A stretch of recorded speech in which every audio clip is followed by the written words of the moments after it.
Ma'am Nemya, sinulat ni Ma'am Dolores F. Garao. Kung ang pagbabasihan ay according sa high, itong cute na sa harapan ninyo ang unang nasa limelight. Salamat pangalan ang tema ng ating palatuntunan ngayon para kay Ginang sa Luzon na kasamahan natin dito sa paaralan. Si Ma'am Nemya at ako ay parang mag-ina lamang. Kapanabayan ko si Hazel na panganay na anak niya. Bagamat ilang panahon lang ang aming pagsasama, hindi ko makakalimutan ang mga kabaitan niya. Sa mga payong bigay niya, tumatak sa isipan ko. Hindi ko makakalimutan habang nabubuhay ako. Nagpapasalamat ako at nakasama ko siya. Ang nanay ko si Ma'am Nemya na kasing ganda ko.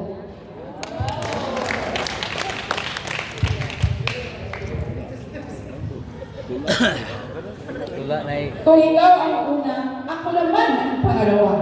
Lucia para po, ang sa inyo'y maglilitan na.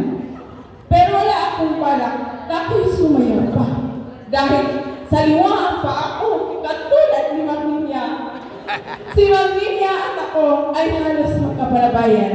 Bagamat isang taon nandito ang aming pagitan. Kaya't kung sa pagkakilala ay talagang kilala ko siya.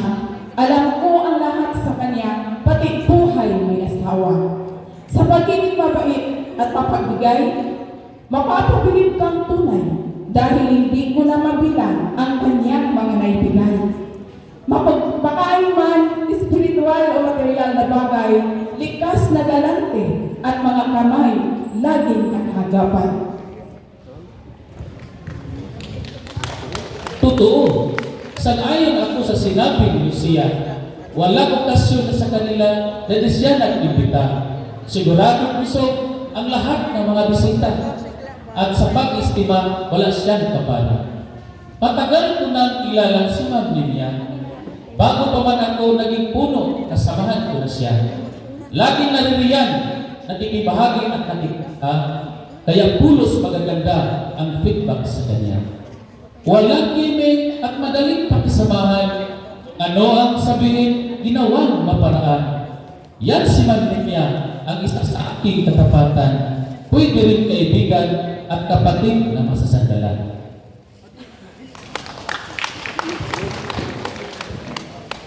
Sinasangayunan ko ang sinabi ni Sir Willie dahil marami siyang katangian sa diyan kawili-wili. Likas na mabait at mahusay makisama. Pag sinabi nga ng sekreto, sigurado confidential pa. Ang katulad ni Ma'am Nemya na hinog sa kalansan. Magandang uling ninang sa dalawang mamahalan. Siya ay magandang ehemplo sa mga katulad ko. Lalo't natuwang niya si Sir Ben na parang tatay ko. Hangang-hanga talaga ako sa kanilang pag-ibigan. Sa tamis ng pagtitininan, talagang magpakailanman.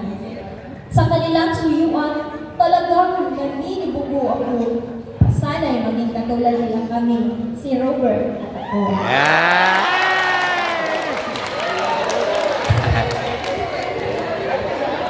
Kung nakakaramdam ka man ng paninibugo, sa puso ko'y gayon din ang nararamdaman ko. Sayang nga lang na taken na ang binakang anak nila. Dahil kung hindi, ay posibleng ako'y may chance pa. Sa maikling panahon na nakilala ko si Ma'am, natalastas ko rin ang likas niyang kabaitan. Kapag kaming dalawa'y nag-uusap sa silid-aralan, lumalabas ang pagiging mabait at mabitawan. Ma'am Nemya, hindi kita malilimutan.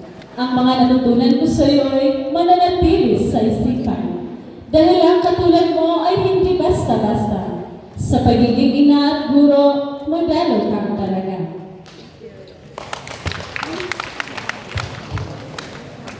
Akin ang pagkakataong magkita niyo ng harapan at upang makilala na rin ang katulad kong baguhan.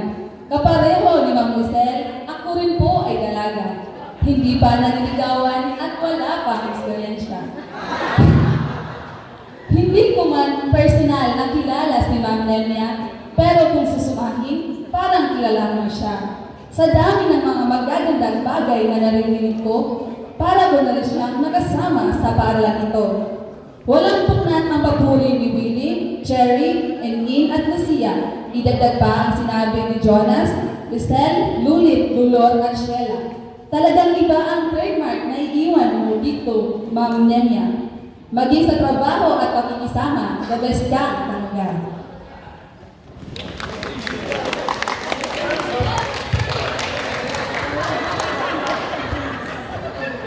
Bakit pa kasi tumitingin sa daigin? Meron naman diyang konsular, talagang single. Joke lang.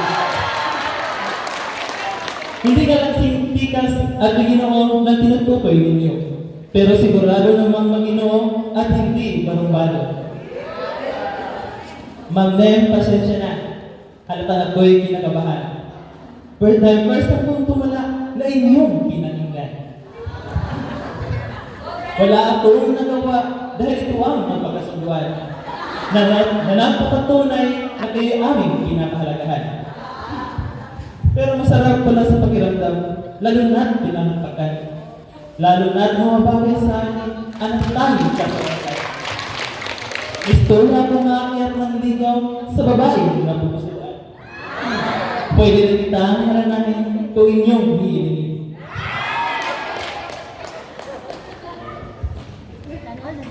Sandali lang, huwag mo nang subukan at pakaulay bumagsak.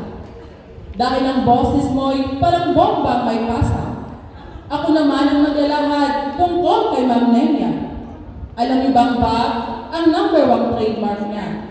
Michael Kors, Louis Vuitton, Chanel, Gucci at iba pa. Ilan lamang sa kanyang koleksyon na talagang mahilig ka. Idagdag pa ang kanyang alahas na sadyang kumikinang.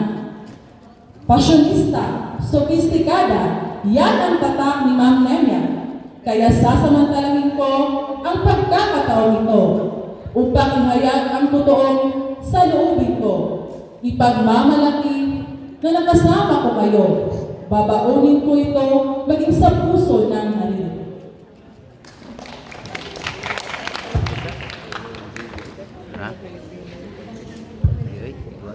Pumapanig ako kay Mama Irene sa kanyang hinuran. Ang naiambag ninyo, Ma'am, ay di matatawaran. Sa haba na ininagi ninyo sa institusyon ito, pantayog ng maituturing ang naibahagi ninyo. Humigit kumulang, 1 taon pa lang tayong nakilala. Alam ko hindi yung sapat na ikay lubos kong makilala. Pero salamat na lamang sa mahal kong si Rinaldo at nakilala ko ang lubos mong pagkatao.